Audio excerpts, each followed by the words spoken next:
আমাৰ যিহেতু মই যিমান দূৰ প্ৰচাৰৰ কাৰণে 12 দিনীয়া প্ৰচাৰ যেনেকৈ 12 বছৰ বনবাস যাবলগীয়া তেনেধৰণে এই 12 দিন গ'লো তো ৰাজ্যৰ বিভিন্ন যিমান আমাৰ গাঁও এৰিয়া আছে বা তেনেধৰণৰ ৱাৰ্ডে যিমান দূৰ পাৰোঁ তো সকলো ওচৰত মই গৈছোঁ।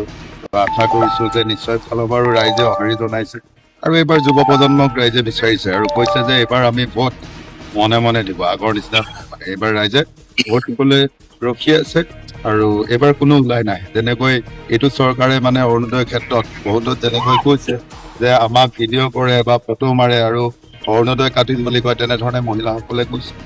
তেখেতলোক কৈছে যে আমি ভোট দিবলৈ ৰেডি আছোঁ, কিন্তু চৰকাৰ অহাটো নিশ্চিত এইবাৰ আমি চৰকাৰ চেঞ্জ হোৱাটো বিচাৰোঁ বুলি সকলো যিখিনি মই গ্ৰাউণ্ড ৰিপৰ্ট পালোঁ বা আগতো আমি ৰাইজৰ মাজত গৈ আছোঁ, কিন্তু এইবাৰ আশা আছে ৰাইজে নিশ্চয় ভোট দিব। এই তিনিটা প্ৰতিশ্ৰুতি লৈ আপুনি ৰাইজৰ মাজলৈ যিমান আমিতো গাঁৱলীয়া ল'ৰা, 1 নম্বৰ গাঁৱৰ যিখিনি ৰাস্তা পদূলি আছে বা আমাৰ খোৱা পানীৰ ক্ষেত্ৰতে হওক যিমান অসুবিধা আছে, কাৰণ আজিকালি খোৱা পানীৰ পৰা বহুত বেমাৰ হয়, তো সেইখিনি গাঁও হিচাপে সেইখিনি গুৰুত্ব থাকিব। আৰু শিক্ষাৰ ক্ষেত্ৰত বিশেষকৈ আমাৰ য'ত যেনেধৰণে ঢকুৱাখানা সমষ্টিটো বিভিন্ন চৰকাৰী শিক্ষা অনুষ্ঠান বন্ধ হৈছে, সেইখিনি আমি কেনেধৰণে আকৌ পুনৰ জীৱিত কৰিব পাৰিম।